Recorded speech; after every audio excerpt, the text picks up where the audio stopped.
mes petits geekos, j'espère que vous allez tous bien. On se retrouve aujourd'hui pour un dossier spécial. Je vais vous expliquer pourquoi acheter une liseuse comme celle-là, c'est-à-dire ici un Kindle de Amazon, la Kindle Paperwhite. Je vous mettrai le lien dans la description parce qu'elle est souvent d'ailleurs en promotion sur Amazon dès les Prime Day, dès demain d'ailleurs, et puis souvent lors des Black Friday. Voilà. Donc je vais vous expliquer les avantages d'acheter une liseuse. En effet, moi je vous avoue que j'ai toujours pensé que c'était réservé pour les personnes âgées, mais pas du tout. Je vais vous dire tous les avantages qu'il y a d'utiliser une Kindle comme celle-là, une liseuse, plutôt qu'une tablette comme ça, une petite tablette iPad ou autre, ou alors le format physique à un livre classique. Voilà. Avant toute chose, n'oubliez pas de vous abonner s'il vous plaît. J'ai encore noté sur la chaîne beaucoup de vues ce mois-ci, mais très peu de gens pensent à s'abonner. C'est important pour que la chaîne puisse grandir. Vous activez évidemment la cloche de notification, vous mettez un petit pouce vers le haut et puis vous mettez en commentaire eh bien, ce que vous avez l'habitude d'utiliser, si vous utilisez aussi une Kindle ou si vous êtes plutôt format papier ou tablette. On se retrouve tout de suite pour le test de cette Kindle et on voit les avantages de cette liseuse. Alors voilà donc la Kindle Paperwhite. Je vous montre. Alors il y a un petit peu des traces de doigts. Je vous avoue, elle n'est pas toute neuve. Hein. Je l'ai quand même pas mal utilisée. Ça fait déjà plusieurs mois, hein, un bon moment que je l'ai. Alors, quels sont les avantages d'avoir ce genre de liseuse par rapport au bouquin ou une tablette? Alors, le premier avantage, eh bien, c'est l'écran. L'écran, comme vous le voyez, c'est un écran e-link, donc avec un dégradé de gris. Donc, il va être très lisible. Vous voyez, quelles que soient les conditions dans lesquelles vous allez lire votre livre, vous voyez que ça se rapproche quand même assez vous voyez, du format d'un livre classique. Donc ceux qui ont l'habitude de lire des bouquins vont pas être perturbés. Et donc, quelles que soient les conditions, donc souvent on lit de nuit dans son lit, donc avec une luminosité assez faible, eh bien là, ça sera assez reposant par rapport à une tablette, par exemple. Vous voyez, par exemple, par rapport à une tablette, eh bien, vous le voyez, ça saute aux yeux, la luminosité est beaucoup plus importante, donc vous allez être rapidement eh bien, fatigué de lire sur une tablette à cause de la technologie d'écran, qu'elle soit LCD ou OLED, c'est beaucoup plus fatigant. Donc ça, c'est la première chose. Ensuite, bah, avec une tablette au soleil, vous allez avoir des reflets. Là, il n'y aura pas de reflets, vous voyez, sur la liseuse.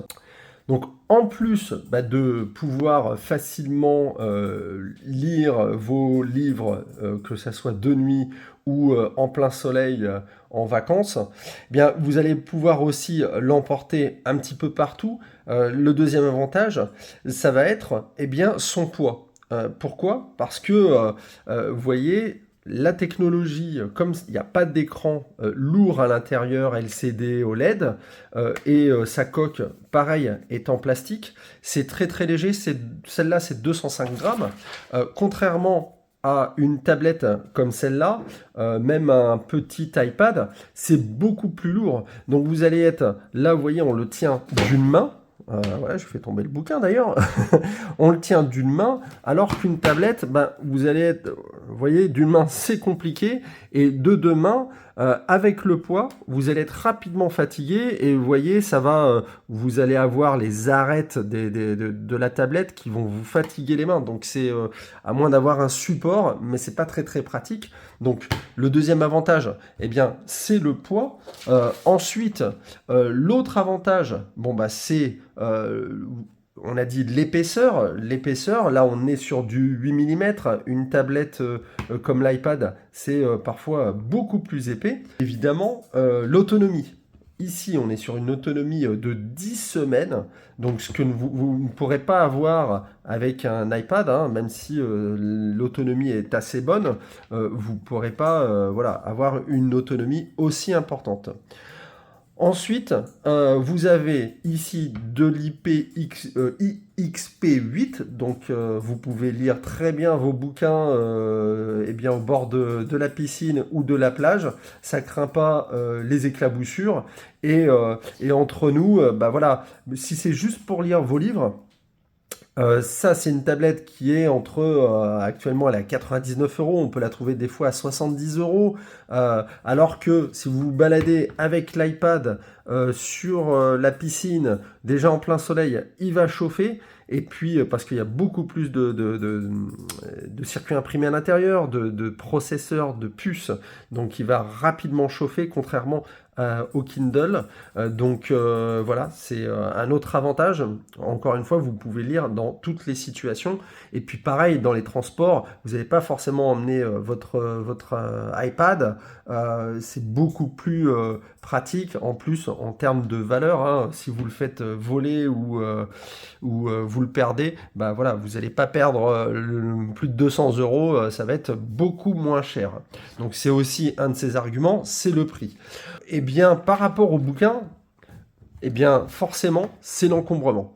Donc là, on a un bouquin classique, mais ce que je tenais à dire, moi par exemple, j'aime bien lire en vacances. Donc quand vous avez un livre comme ça en poche encore, ça va, ça peut le faire.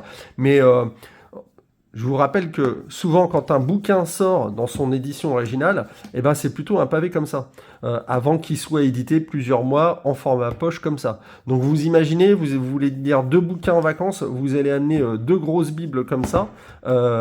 Comparé à ça, bah, vous voyez déjà, ça parle de soi-même. Et puis après, bah, le stockage. Alors attention, hein, je respecte les gens qui aiment le format papier, le toucher du papier, etc., le format physique, mais encore une fois, bah voilà, après, moi je suis aussi de la génération où il y avait des CD, bah après il faut stocker tout ça. Alors c'est vrai qu'une belle bibliothèque, ça peut en jeter, mais il faut avoir de la place. Et si vous êtes beaucoup consommateur de bouquins, vous lisez beaucoup de bouquins, bah vous allez être vite envahi par la place, contrairement à un Kindle. Voilà, hein, c'est un peu comparer les CD, le format CD, le format Blu-ray, digital. Comparer ça avec du format du digital, avec du format physique, donc avec des CD, des Blu-ray, comparé à Spotify qu'on utilise maintenant. Tout le monde utilise Spotify et voilà.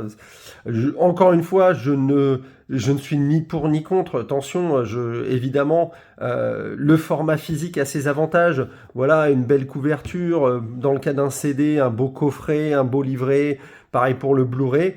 Mais voilà, après, il y a des impératifs et notamment l'encombrement. Et après, le dernier avantage du Kindle, c'est aussi eh bien, son prix. Parce que forcément, la version digitale va coûter moins cher que l'édition, vous voyez, l'édition physique. Donc ça, c'est un autre avantage. Et puis, la praticité aussi, puisque par rapport à une tablette, sur le format Kindle, vous n'avez pas d'application installée, il va pouvoir lire tout de suite les livres, et puis vous avez un store qui est déjà installé, donc vous pourrez avoir n'importe quel bouquin, surtout qu'Amazon, bah, vous le savez, ils ont énormément de références, ils ont quasiment le monopole, du coup, bah, tous les bouquins que vous voulez, parfois, c'est vrai, alors encore une fois, je défends aussi le format physique parce que c'est dommage de voir des librairies disparaître. Mais voilà, parfois, alors je ne parle pas de grands livres qui viennent de sortir, forcément vous allez les trouver en librairie, mais d'autres bouquins où par exemple certaines éditions bah, sont difficiles à trouver, vous les retrouverez peut-être plus facilement sur le Kindle.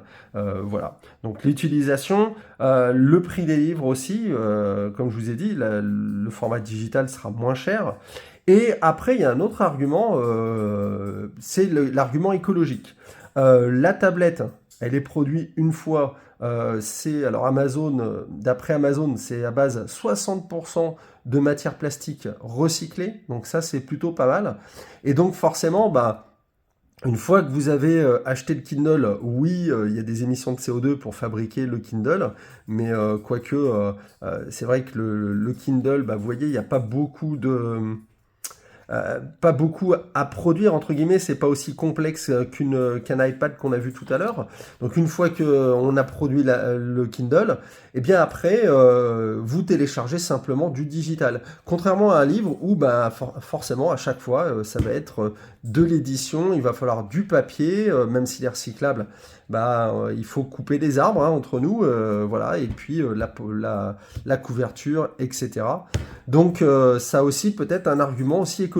À vous de juger. Donc voilà tous les avantages du Kindle par rapport à l'iPad, par rapport au format physique. Donc n'hésitez pas à me dire ce que vous en pensez. Je pense qu'on a à peu près fait le tour eh bien, de ce format-là. Moi honnêtement j'en suis pleinement satisfait. Je ne suis pas un gros lecteur, mais c'est vrai qu'en vacances, moi j'ai acheté ça surtout pour les vacances. Je trouve ça super pratique, rien que pour ça. Donc ça ne vous empêche pas d'acheter un Kindle et puis de continuer à lire des livres, hein, évidemment, en format physique. Voilà. J'espère que vous avez aimé ce dossier. N'hésitez pas de liker la vidéo, vous abonner, activer la cloche de notification et puis mettez-moi en commentaire ce que vous en avez pensé. Si vous comptez vous acheter une Kindle, je mettrai le lien dans la description. Voilà, on se retrouve très bientôt. À ciao!